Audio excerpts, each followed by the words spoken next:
O fevral gecəsi şaxtalı bir gün, əsası qoyuldu ən böyük zülmün. Xocalı qırğını, Xocalı hüznü, vətən ağrısıdır bu matəm günü. Xocalı soyqırımı 20-ci əsrin ən dəhşətli faciələrindən biridir.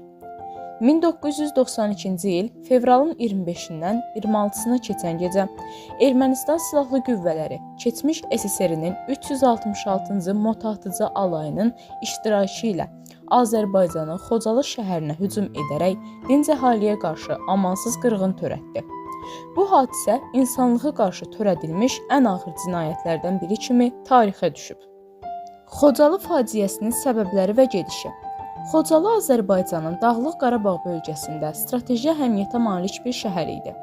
1991-ci ildən etibarən Xocalı blokadaya alınmış, şəhərin əhalisi ağır şəraitdə yaşayırdı.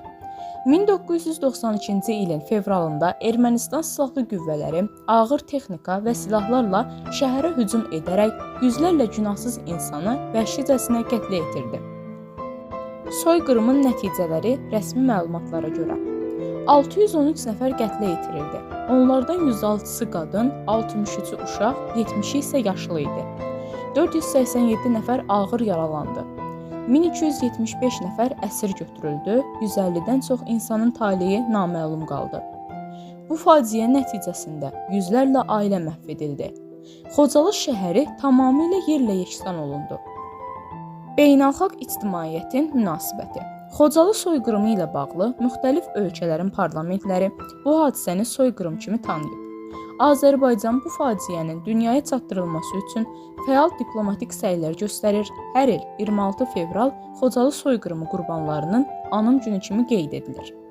Nəticə: Xocalı soyqırımı təkcə Azərbaycan xalqına qarşı deyil, bütün insanlığa qarşı törədilmiş bir cinayətdir. Bu hadisə heç vaxt unudulmamalı, gələcək nəsillərə çatdırılmalı və dünya ictimaiyyəti bu faciəyə ədalətli qiymət verməlidir. Xocalının yaraları onunla hər an yaşayacaq. Biz o faciəni heç vaxt unutmamalıyıq, hər zaman yaddaşımızda yaşatmalıyıq. Artıq Xocalı azaddır. Qəhrəman oğullarımız 27 sentyabr tarixindən başlayaraq düşmənə layiqli cavabı verdi.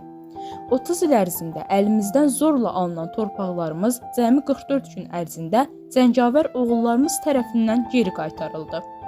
Bu gün Xocalı xoşbəxtdir, çünki üzərində ona aid olan, ona layiq olan insanlar gəzir. Lakin Xocalının azadlığı sadəcə onun ərazisinin azad olunması deyil, həm də burada yaşayan insanların hüquqlarının bərpa edilməsi, ədalətin və beynəlxalq hüququn təmin edilməsidir. Xocalının bugünkü vəziyyəti Azərbaycan xalqının hərtərəfli mübarizəsinin və möhkəm iradəsinin nəticəsidir. Bu şəhər həm də Azərbaycan qələbəsinin, milli birliyin və azadlıq mübarizəsinin bir simvoludur. Mərd oğullarımız dastan yazdılar, düşmənin alnına damğa basdılar. Üçrəngli bayrağı göydən asdılar. Sən artıq azadsan, Gülay Xocalı.